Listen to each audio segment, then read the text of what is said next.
Welcome to Unbiased and On the Fence. I'm Shane. Thank you guys so much for joining me. I'm wearing my gamer headset today, guys. I had some problems with my earbuds, but I want to bring in Nicole DeMario. How's it going, Nicole? Hi, how is everyone? Oh man, we were doing great. You are in the right crowd. You know what I mean? This is, oh my gosh, I knew I would do that. I got Michelle's email address up there. Sorry about that, Michelle. Got your name though. Sorry. Okay, so Nicole, you are an intuitive life coach. I am. Um, you just spoke at the conference, and I wanted to follow up with you because I actually wanted to get you on here before you spoke at the conference, but that just didn't happen. So tell us a little bit about yourself, like what you do, intuitive life coach. What all does that entail? Yeah, this is such an interesting question for me of late, um, because I know that society has tended to be like, explain yourself to me. Hmm. And as I rest more in the moment, there's kind of like, just experience me however you want to experience me. But I can absolutely give you some background if that interests.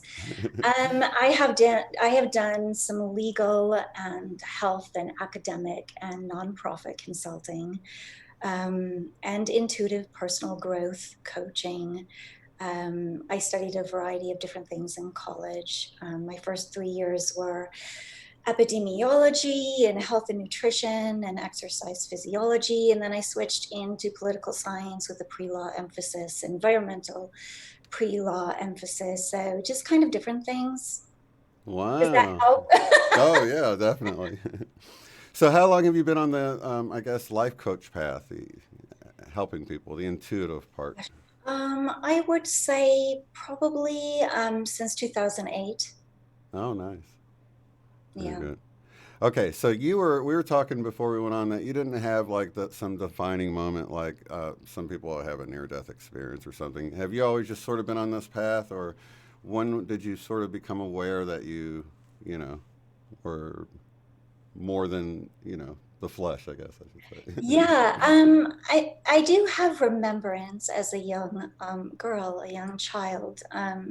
Like previous lives or something, you mean? Or I definitely have had previous life experience, but I wouldn't say that, as we were discussing earlier, I wouldn't say that that was necessarily crystallizing for me. mm-hmm. But I had this sense of a clear sense of what I was being told was not truth. And so kind of this inner sense of awareness and inner knowing, I've probably had that most of my life. But then and then I kind of got sucked in and was really engaged with reality and what I was seeing and experiencing and hearing around me.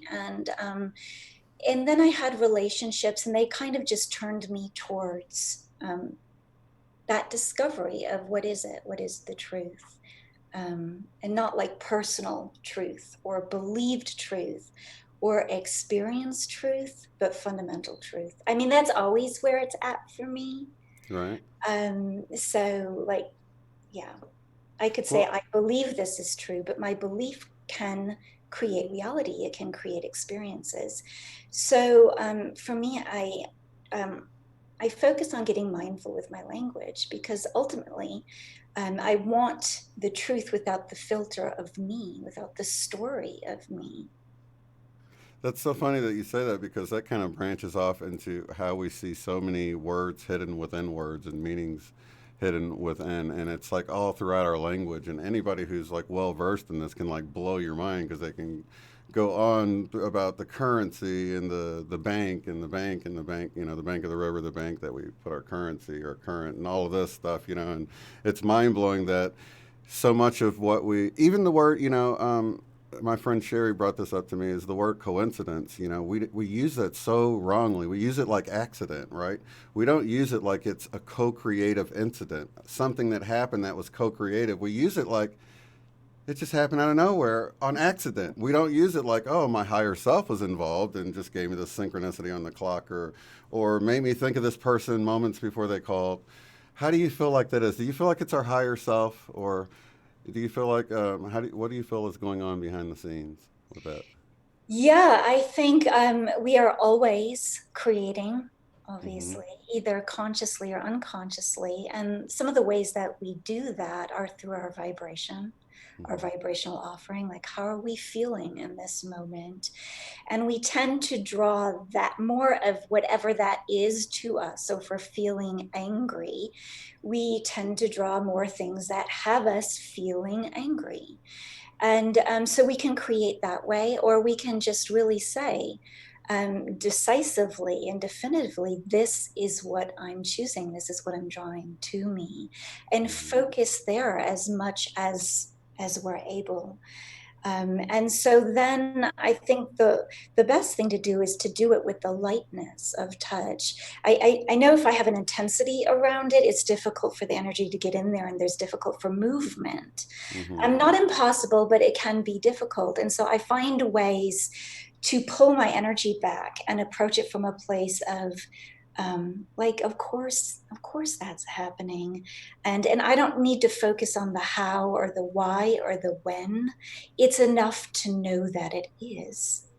And you, like, for me, using that type of language is it's an additional way for me to pull my energy back. And sometimes I even just pull my energy back and I'm like, okay, this, but as long as I'm holding on and I'm gripping, Mm-hmm. I notice that there can be a difficulty. And the universe, so to answer your question, when we let go and allow it to just be what it's going to be, the universe then brings it to us in the ways that it brings it to us.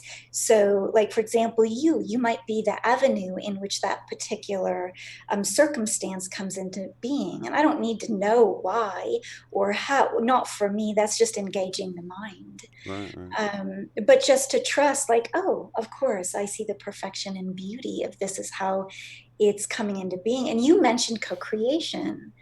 So, yes, absolutely. Mm-hmm. Yeah, and like that was a coincidence. I'm like, yeah, but not an accident. So we have to train ourselves because a lot of times we will use things in a wrong way like that and create like how many times do we say I am sick or I am broke or I am not feeling good? And I went through that whole I am discourse because it's like we're proclaiming that in a vibratory way. So you were talking about we're putting out this vibration not only with our body and our frequency that we're just emitting from like our heart center and all of that, right? But even the very words coming out of our mouths are vibrational sound complexes that carry. So we do need to watch our words. But right now, I'm getting into. I'm noticing that you were talking about like this getting down and sort of having a hard time getting out of it, and I guess for anybody who's been there before, you sort of maybe have your things that you go to. Like I'll go to Rage Against the Machine or something and play something like that to sort of like pull me out of it. But it's like often use the analogy of a magnet. It's like if you can like feel when you're starting to get pulled down and like catch it right away, it's so much easier than when it gets sucked, together like that. You know what I mean? And it's like, The momentum, yes. yeah, exactly. So what do you do? Because you'll even feel like this. I feel so bad. I don't even want to feel better. Do you know what I mean? What do you do when you get so down in the dumps like that? What do you tell people? Yeah, absolutely. And I think it's a good question to ask in that moment because it's probably going to be variable from person to person. And so, but absolutely, I can resonate with that. I've had those moments where I'm like, nope, it's not going to be affirmations. It's not going to be a EFT. It's not going to be a feel good film. It's not going to be. And so, yeah, I just ask, like, what is it? And Mm-hmm. then, there's a variety of different ways. We talked about meditation earlier, not on camera, but yeah. And so I just say, and then I listen. and Mm-hmm. then I do whatever that I'm hearing. And you're talking about, it doesn't have to be a leap in, it can just be a single step into feeling slightly better, and then from there building on that, Mm-hmm. and building a different type of momentum. Mm-hmm. But I like that you said it's so important, if one is able, to arrest that momentum as early as possible. Mm-hmm. And I love the mindfulness that you have around that. That's amazing. I love that. It was I'm the I thinking, am discourse that helped me a bunch with it. I was telling everybody, I'm like, you guys got to go, and I even made a playlist of it. I'm like, just catch it, because as soon as you like, it's like you're taking control of your sovereignty. You're realizing that if I'm allowing someone, an external force, to come in and ruin my day, if I allow that to happen, it's like I allowed somebody to make me angry or sad or any of that. At the end of the day, I'm responsible for what I allow in. And then that really made me, just the whole I am thing made me realize the sovereignty. And that's actually kind of a good thing, because how often do we rely on other people and they let us down? We can actually, this is the one thing we can get into our own sovereignty, our own divinity, and it's always there. We're always connected, and it's like if we could move away all those distorting filters that we put in the way and just grab hold of that pure divine energy, but it's just clearing that away. It's clearing away that muck to find that for some people. Sometimes they're just so far down that they don't know how to get out. So that's why we're here discussing it. well, and like you said, sometimes it is music, and I've noticed, um, depending upon where I am, it's different things. And some moments it's been classical, and I can feel like I'm sobbing, and it was the perfect release for me in that moment. And I'm so connected deeply to my heart and the beauty of that moment. And so just to trust whatever that is. But yes, we are responsible for how we choose to feel. And I notice, like, I do Twitter, for example, and one of the things that I've been sitting with since IMEC, and because I've had classes in constitutional law, and that can be really cognitively stimulating for me, and Mm-hmm. really sitting with this idea that people who do intuitive work have to look a certain way. Like, they always have to be talking about that which is positive and never politics, or and really coming to this place of clear awareness, like, I get to be who I am, the authentic me, however I'm showing up in that moment, Yeah. and that gets to be good. Like, whatever that is, my self expression in that moment, um, because I find different facets of this world so amazing and so stimulating. It's not just one thing for me. So, and I know, kind of in that spiritualism, that's that we have to speak about love, we have to live love in every moment. And I like the playfulness of all these different facets of living. I tend to disengage from drama, but if I can approach drama from a place of fun and playfulness and laughter, that Mm-hmm. transforms it for me. Right. So yeah, I have. So I've been doing EFT on that. Like, can I accept the totality of who I am? Can I appreciate that instead of looking outwards and saying, like, I get to walk the path that I walk. As long as I love that path, it's enough. So. Absolutely. Absolutely. Great stuff. Okay, let's see here. I want to look and make sure if you guys have any questions or anything, chime in.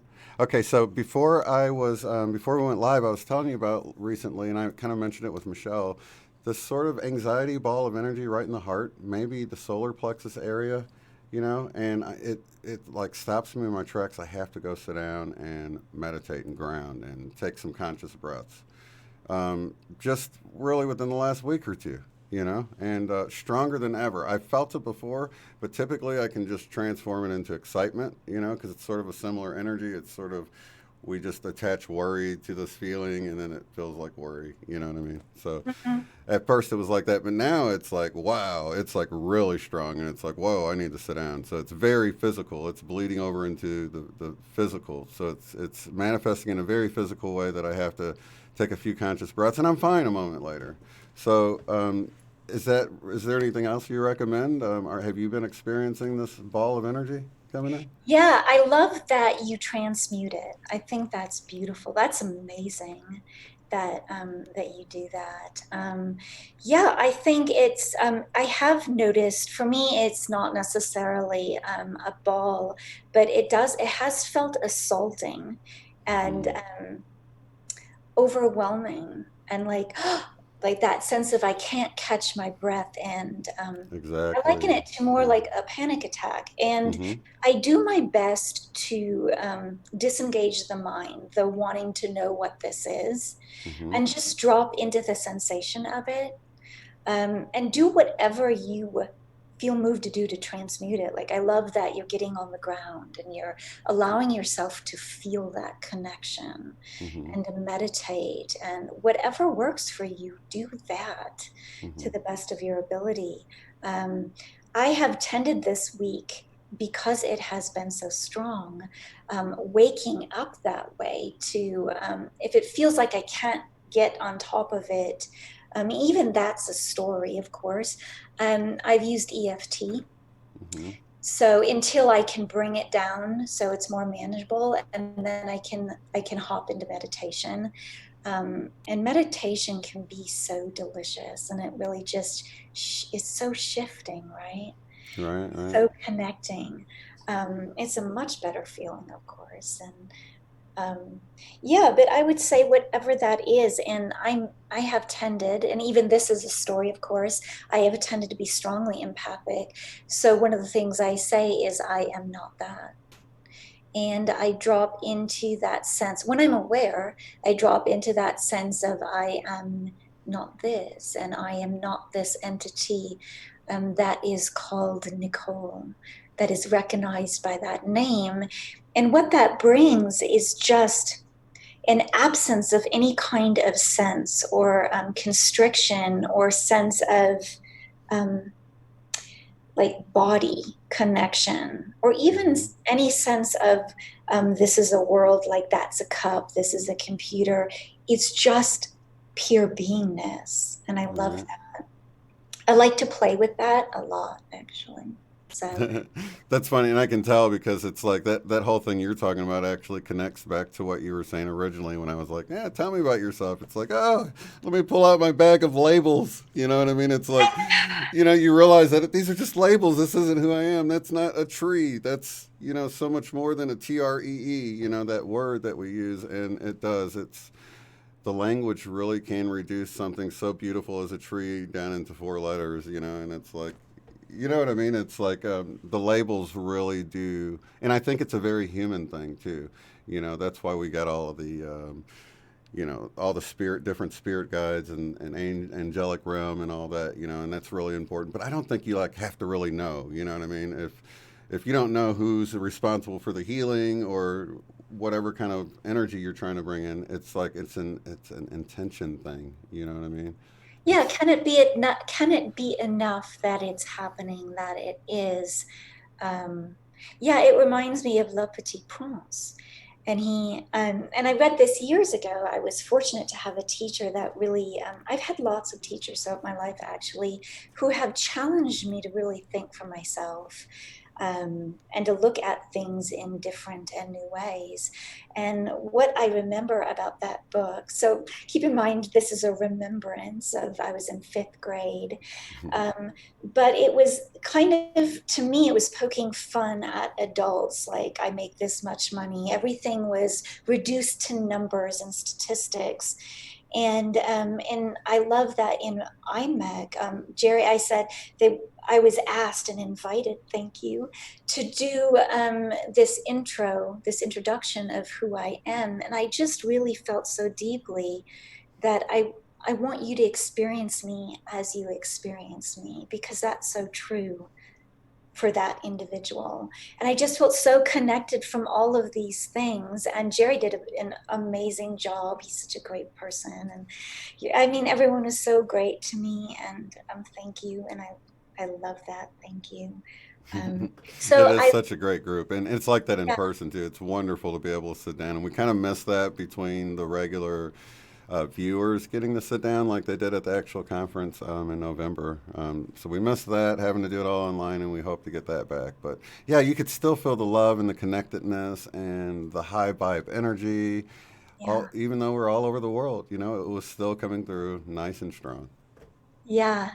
Yeah, but don't I feel like as we rest more in the moment, that sense of label and identity and story, identification really doesn't, there really isn't a place in the moment necessarily. I'm not saying that one can't do that if one feels so moved, but, and trust your experience. If you feel moved in that moment to do that, um, for me, it's almost meditative, contemplative. It's like, Yeah, here I am, moment. yeah. Reveal yourself to me Right. And it's fresh and new every moment, right?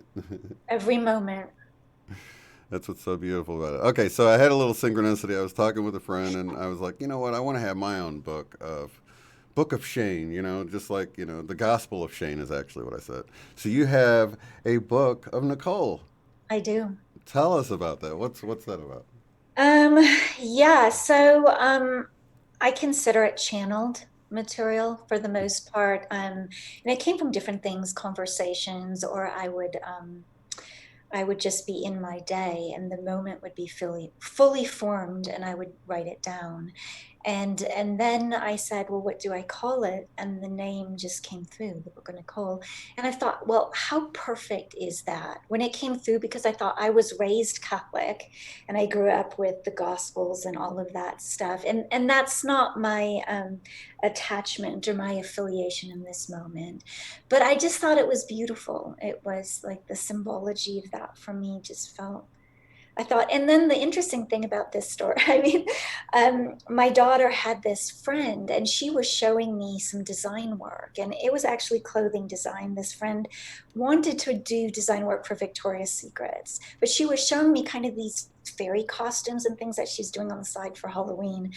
And I said, what is her name? And she said, her name's Nicole. And I said, do you think I could connect with her, ask her if she'd be open to designing my book cover? And she was very sweet and so talented. But I thought, how perfect is that also? The universe presents me with this really talented Nicole to design the book of Nicole. Like, how perfect is that? I was actually trying to find it so I could pull it up for people to see it because I actually put it in the thumbnail, but let me pull it up here so people can see. It's awesome. Let me go full screen. There you go. Very nice. I love that. Didn't she do an amazing job with that? Yeah, that's beautiful. Yeah, thank you. I'll have to tell her. So she did it by hand, I guess? I actually don't know what her process was. Oh, okay. I just kind of roughly told her what I wanted and shared some images. And then she showed me a bunch of different designs, and each and every one was amazing. If you want to see them sometimes, I'm happy to email them to you. And I mean, everything she did was just sensational. I felt so um, like honored that she would create this with me. That's awesome. Yeah, and it looks great too. So, and Yeah. who knows, it might open up some other doors for her. So, what is in the content? Can you give us like a little bit of a taste? Is it just random stuff, or in the Book of Nicole? Is it? Yeah, I think it's just a compilation of different topics, whether it's political or it has to do with religion or this sense of, each moment is new. It's unlike any moment that's come before and unlike any moment that will come after. It's this sense of approaching each moment as it is and allowing it to be whatever that is. Um, I think, even for me, I had a history of having an experience and then creating a narrative around that experience. And that's not necessary. That too Mhm. is a choice. So, yeah, it touches on different things. So, how did you have to go through a lot of process with the religion? I know a lot of people that were raised religion had a lot of deprogramming, or did you have to go through a lot of that? Um, I, I think it was a choice to do it the way that I did it. I don't think that I had to do it the way that I did it. So Right. I acknowledge that. I certainly, there was, I found myself having a thought about, it dealt with sin, which was a concept that I did believe for a time. Like, I remember being 4 or 5 years old, and the thought, that story of Adam and Eve, always feeling really false and always untrue. Mm-hmm. So it felt like that had been a created story, and Mm-hmm. something created by the mind of man. And then as I got older and was required to go to church, I kind of bought into the indoctrination for a while. It was so prevalent, Mm-hmm. a part of my life. So there was energy on, um, that concept of sin, and I used EFT to help manage that. It felt pretty encompassing for a time, Mm-hmm. that sense of not enoughness, and inherently that I was wrong just by my beingness. Right. That I was shifted. Yeah, I felt so inherently wrong and guilty. And how many religions teach women that? Right. Like, everything that's wrong in this world is because of women, or because of this one choice that has absolutely nothing to do with you. Mm-hmm. Um, and our legal system doesn't even work that way. Like, we're not held accountable for, well, okay, I wouldn't even go there. So that's a whole different drama. But yeah, so I think we choose the ways that resonate with us. We do the best that we can. I would never say that my way was the way. It's just one way among infinite ways. Yeah. So I feel like I made it harder than it needed to be, absolutely. Don't we But all though? but with the knowledge and the wisdom that I had at the time, I did the best that I could have done. And I think we always do the best that we can with the skills that we have in those moments. Was there a time that it seemed like your path, like I don't know, sometimes people can feel like they plateau maybe, or they just kind of stall out. Maybe they set up camp on their journey of life, and they're just kind of. That's how I felt like religion was for a time for me. Is like almost like setting up camp and like, you know what, I'm just going to chill here for a while, and it felt like I wasted a bunch of time. But I was studying the Bible a lot and learning a lot of things and finding my way out. I actually found my way out of religion with the Bible. You can actually do that. That's It's all there. awesome. Right, it's all there. It's there. You just got to read it a dozen times. So dozens of times. So yeah, one of the things that I did is like any kind of prominent thought in doctrine, I would say, well, did Jesus really say that? And then I go back and I'm like, well, if this is like one of the main things and he never said that, that doesn't make a lot of sense. So that's what I had to do to sort of because I was raised that way. But so I had a lot more of that. I get it sounds like you caught on a lot quicker than I did. Well, we believe what we believe. One of the things, and like I said, I've had amazing teachers throughout my life who have challenged me, of course. Um, and so I think critical analysis, it doesn't even have to be critical, just analysis. Like, is this true? And is this true for me? Is this true in my experience? Do I want this to be true? Like, these are questions that I ask. Um, and then I go to, what is the fundamental truth here, and what is the evidence for the existence of? And I ask and I meditate, and intuitively I say, like, for example, last night I was listening to something that Sean Bond was saying, and I was having this really tangible experience of Sean. And I was curious about it. And I didn't need to be curious. I chose to be curious. And I just was like, what is that for me? Why is that happening for me? And um, how am I receiving what he's saying? And is that true? Is that true for me? Is that true for him? Is that fundamentally true information? And so that's all I want to say about that. And then I listened, and like, what is that awareness? What is that inner knowing? And I notice if like, I've had this often before I have a conversation with someone. I'm having a very strong intuitive experience about that person. And initially, I didn't know what that was. I thought, well, what is going on with me? Because one moment it would be there, and the next moment it would. I was like, you need to contain yourself. And then I realized it was actually letting me know. what was going to be transpiring, and it was just a way. So I've learned to pay attention when I'm getting a particular experience, having a particular experience. Mm-hmm. So, like, what is that? Why am I having that? And sometimes it has absolutely been enough in moments to not engage the mind. If it's palpable enough, then I sit with, like, what is this? Mm-hmm. And then sometimes it just reveals itself. I'm like, ah, okay, I got it. Thank you. You could Mm-hmm. have just told me that. And I love when it just tells me and it says, hey, don't do this, or this isn't for you. That's actually my favorite way. It feels the cleanest way for me than for me to be in touch with like other people's emotions. That muddies it for me. Mm-hmm.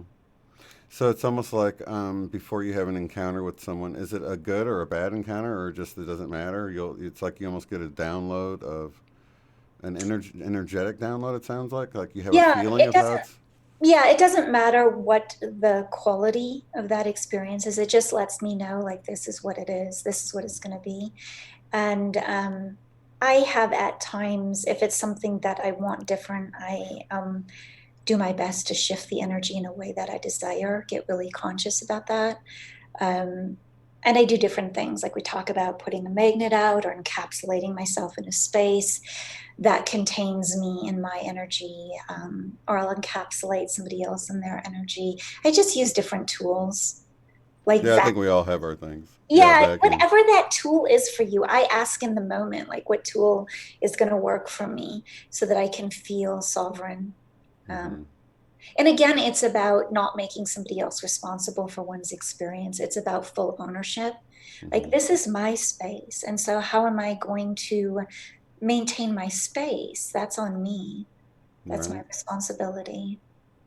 Yeah, and something you brought out in the conference when you, and Cynthia were talking. It's one of the questions. I can't even remember quite what the question was, but it was talking about dealing with the dark energies or dark stuff or something. And, we were talking about, we didn't really go into there, but it is sort of a choice that you make to play in that arena of whatever that is. And I think sometimes people don't realize that. It's like they're playing this game that they'd rather not be playing, and they don't have to play it, but they don't realize they don't have to play it, right? What do you say to someone like that? Can you give me an example? Say, like I think a big one would be like maybe you feel like there's demons that's around you all the time, Oh, yeah, or yeah. Okay. something along those lines. Or a big one would be targeted individuals as well. Because that can really spiral into something else. But we'll stick with the metaphysical or supernatural stuff, Yeah, so at least here, right, in this right? conversation. In this No, kind. I think for me, it's important to avoid the story of what is being experienced. And oh, yeah, we were talking about, I had this experience where I was in this space and I was shoved very hard, um, in my breastbone, and I heard really clearly, resoundingly in my head, "Pay attention." And I was like, and at first, it hurt, and I was aware of the sensation of that, and I flicked my eyes. I opened my eyes, and I thought it was a specific individual, and I saw that there was no one around me. And I asked that specific individual after, and I said, "This is my experience, and I thought it was you." And he said, "No, absolutely not." And that person was way across from me when I opened my eyes. And he said to me, "Well, you should have paid attention." And I thought, if I don't want to pay attention, I don't have to. Like, I get to decide what my experience is. Right. Like, my attention was not necessary to this experience. And I was in this experience, I get to choose. But from that experience, because I had really never quite had that type of experience with an energy before, and I was like, energy never gets to interact with me ever in that experience. It always gets to be respectful to me. Right. And so for me, it was about creating energetic boundaries with energy. I mean, everything is energy. Mm-hmm. So it wasn't just, and so I create boundaries that feel healthy to me, that are healthy to me. And I do it with everything. So whether it's my cute little fluffy dog, or whether it's an energy that's interacting with me. I'm setting parameters. I'm saying that's a no. And so we don't have to give in to fear or helplessness. That too is a choice.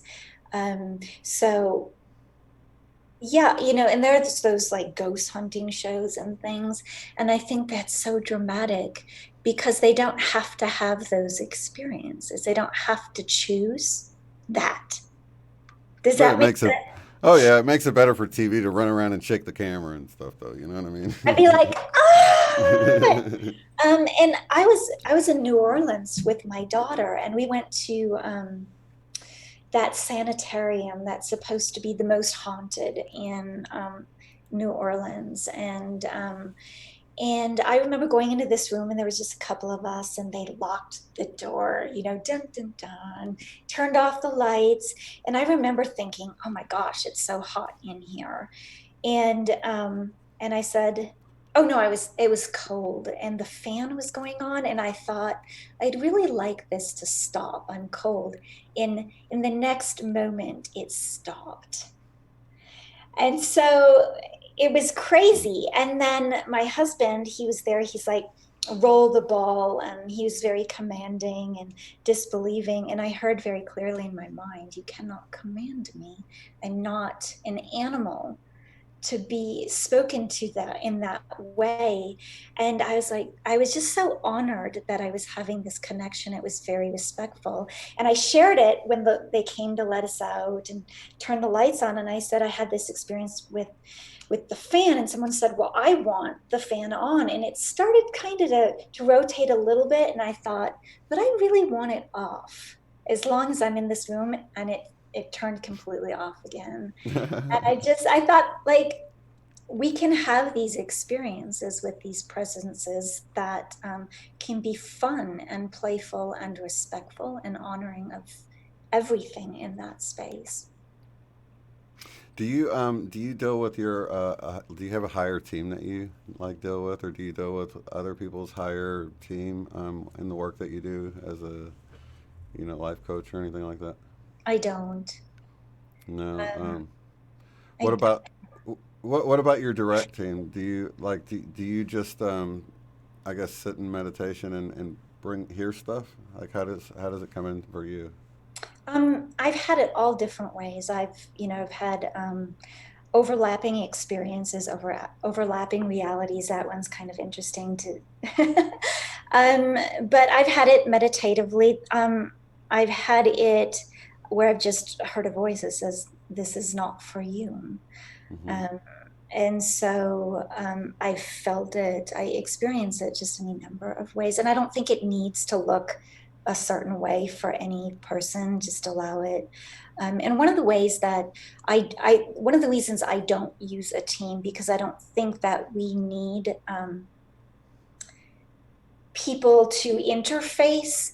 Like we are creator, we are divinity, we are um, so for me, and if someone says I use a team, then by all means use that team, use the way that speaks for you. But Hmm. that would be inconsistent with, like, I am enough as I am. I am Hmm. whole and complete, and I am capable in each and every moment. And so to really rest in that, yeah, I've got this, and I know what this is, to affirm that. Hmm. I mean, we can say, "I don't know what this is," or we can say, "Yes, I do," which has our focus and our faith. Right. Because whatever has our focus is going to, our experience is going to follow. So either I can't do this or I can. Which is it? Right. Exactly. Right there, from the very get go, we're creating our reality, aren't we? Hmm. What about you? Well, that's what I was gonna kind of ask how it works for you, because I've noticed that as I've learned to be more in the moment, more in the now, my intuition or my connection to the divine seems to have increased quite a bit. Like if you're not worried about the past or worrying or fretting about the future, if you're here in the now moment, that's where the greatest intuition seems to happen. So what I'm wondering is if just my act of learning to be in the now more has increased it, or if you know it's also the energies coming in at this time to the planet, maybe aiding this for a planetary sort of awakening, and that this is something that everyone is experiencing right now. What is your feeling on So my question to you would be, does the answer matter? it? And only you know. And if you say, yes, it does matter, I would ask the question and then listen. Um, I could say to you something like, um, are this sense of, I could say, look to your experience, but our beliefs can drive our experiences also. I Hmm. could say, like, every time I do this, I experience this. And then be like, oh my gosh, every time I do this, I experience this. So it perpetuates itself. And there is no wrong answer here. I would just simply turn you towards your own wanting to know. Is the wanting to know important to you? And if it is, are you willing to allow yourself to know? Well, I guess for me, it would be more of sharing the experience for other people and how it might manifest, what they might look for. So, what's your experience been as it relates to greater intuition? Has it increased for you recently, or is it better for you in the moment? What's other tips that you would say give you a better connection with your intuitive Well, connection? for me, there is no set way. It's Mm-hmm. it's a number of different ways, and I think that's important to know because I think metaphysics they like to give a formula, and if people want a formula, they can find that formula and they can pick the formula that works best for them, and they can change that formula up. I haven't noticed with me that there is a particular. The only thing that I would say, the more relaxed I am, and the more positive, I notice if I'm happy, everything just seems to flow and work really well. Mm-hmm. Um, but I hear and receive guidance any number of ways, whether I'm still or whether I'm in movement. So I don't think it has to look. It definitely for me doesn't have to look a certain way. If you want it to look a certain way, then by all means you should have it look a certain way. But I like freedom, and so if something feels constricting, um, I sit with whether that's relevant for me. I mean, one of my focuses, of course, that we inhabit a humane space for all life. Mm-hmm. And so that's kind of like whatever brings you joy, whatever that is, as long as it's respectful and it does not attempt to usurp another's will, which is fundamentally impossible. But like murder, of course, that would never be the path for me. And I Right. look at what humane way can I have fun. It falls into my moral alignment. Mm-hmm. I've also noticed the same thing you're talking about, where it seems like the better mood you're in, the better I don't know, your intuitive connection, or you're sort of rising above the chaos and the muck of all the distractions. When you're getting that moment of breathing and well, we were talking about it earlier. That moment of that pure bliss. That's when the best connection is. I find. So. Um, Yeah, and you talked about yeah, well, no, actually, I'll let that go. I no, I think that statement is complete. Thank you. Okay, so as an intuitive life coach, is there any advice that you would just offer people in general that seems to be a common bit of advice? Like I often get that people should, be happy, do gardening and art and things like that. Is there any kind of anything that we can give to people to help them out? I agree. I would say do your best to feel as good as you can, as often as you can. Um, and if you feel your energy not where you want, not feeling good, disengage from the things that have you not feeling good, in the very least until you start feeling better. So, yeah, being really mindful of one's vibrational offering. So, Wow, that's really it, isn't it? Being mindful, because that's the one thing. Like we won't even notice. We'll be thinking about something that makes us angry, and we'll be thinking about it all day. If we're not mindful of what our mind's thinking, that puts us in a bad mood, and then we're quick with somebody else, and before we know it, we're spreading that lower vibrational energy around. So yeah, it's like being mindful of that. You can realize that and flip it, and offer a compliment on someone's outfit rather than snapping at them for taking too long to give you your change or whatever, right? Yeah, absolutely. So how do you see? Do you see any kind of event happening or anything? People talk about, you know, solar flash or human consciousness. What's your views on that? I think those are nice stories. And Yeah. that doesn't mean to say that we can't create that. Absolutely. Um, I don't have a connection. Well, actually, I don't want to say that. I don't want to create a reality because I actually want to experience whatever is, I want the fundamental truth. Um, I don't experience the world generally, and I'm open to it if it's true. But people talk about things like Mercury in retrograde, and that puts us at the whim of all this external stuff. And I just disbelieve in all of that. I'm not saying, and if someone wants the experience of, oh, I'm so deeply affected and impacted by Mercury in retrograde, then they should allow themselves to, fully delve into that experience. I just don't experience my world in that way. I really like, we talked about the word sovereignty. I am Hmm. sovereign in my space and my world. And I think when we're sovereign and we're feeling good, we Hmm. experience that which has us feeling good. And when we're focused, one of the things I say to myself to remind myself is I'm moving forward. It's a reminder for me to say that which was is already, it's already done. Like I'm moving on, I'm moving forward. And it's just a reminder for me Hmm. to keep forward focused or in the moment focused, like this is new. That's perfect. Yeah. Well, Nicole, tell us how people get a hold of you. Do you? I didn't. I see your book. I did add your book link so people can pick that up. But if they do want to look into getting your life coaching or something like that, do you want them to email you or? Yeah, they could email me.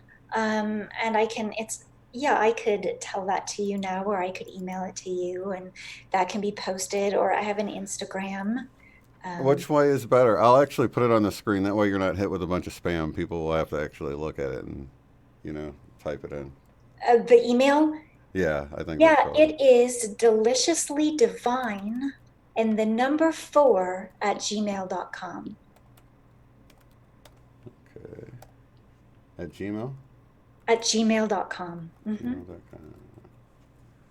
Yeah, and you can message me on Instagram and whatnot, whatever way feels best for you. What is your Instagram account? I believe it's just Nicole DeMario.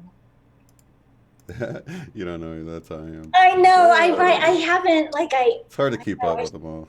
I should be more connected. I think I emailed it. I can find that for you if you need me. No, no, no. That's fine. No, your email will be plenty. People. I think most of us don't even. I have an Instagram account, but I haven't really been on there. I know. Uh, I check it every day generally depending upon what's going on. Like if I feel like there's too much going on, then I allow myself to be away. I just pay attention. And I think that's important for people to just identify what their ways are, whatever that is for them, and modify it as often as needed. Like we're not meant to walk each other's paths, we're meant to walk our own. And it looks that way, it's unique. So I think it's a gentleness and to stop comparing our ways with other person's ways. For me, there's a self-kindness in that. yeah, there is, and there's a just a sense of letting people live their own life and recognizing their sovereignty as well.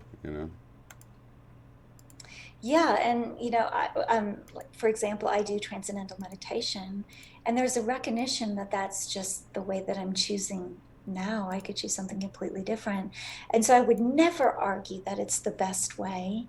It may be the best way for me, and it may just be the best way for me today. It may not even be the best way tonight. So I really think it's important for people to identify what their ways are and the things that work best for them, because that is so important for them. Yeah, and I think what you said was a good point because things can change. I mean, I've noticed sometimes like binaural beats would be really helpful, but now it's not so helpful anymore. It's like it's better Yeah. for me to just get out in nature. But, for a while it was almost like training wheels to put those on and allowed me to sort of block out the sound. But now I'm in a much different place when I meditate. It's almost like I can just shush the voices in my head. I couldn't do that before. They were just going on, and now it's like, shh, you know. In fact, some of my early videos, I was talking about that. I'm like, I cannot get these voices to shut up in my head, like in 2017, But it takes practice, And now I got it to where I can shush them pretty fast, get back in the moment, take that conscious breath, and almost stay in a meditative state all the time. And of course, if I do get triggered by something, because we are here with other people, it's going to happen. Even if it's just you don't really react to it, it just happens in your mind. But you catch it at that point, handle it, and then move on. Use it as a notification to take that conscious breath and reconnect. Do you have any things you use like that? Any? Well, you're talking about meditation, and I love that you take the floor, you get to the ground. I love that. I love Yeah. stone. I know some people say water really works for them. I love the stone and the earth, but transcendental meditation has this kind of mantra that says, "Take it as it comes," Mm-hmm. and I love that mantra. Because it means whatever is showing up in that moment is perfect. So if I have a lot of mind chatter, it means that's perfect. Allow that to be in this moment Mm-hmm. because that moment is perfect. So I generally, if I can gently redirect it, I do. Otherwise, I allow it. I think there's so much freedom in self-permission. And even with meditation, it doesn't need to look a certain way. You could be outside just walking, and that's meditative. You Mm-hmm. could be listening to birds, and that's meditative. I think it's, again, just whatever works for you, do that. Absolutely. Great advice, Nicole. And I want to thank you again for taking the time to come on here. And also, your talk goes into some great tips for taking control, some of the stuff we were talking about. So if you guys didn't get to see her talk at the Mandela Effect Conference, please check it out because she has more tips about how to take control of your reality and start controlling it and being a sovereign being, right?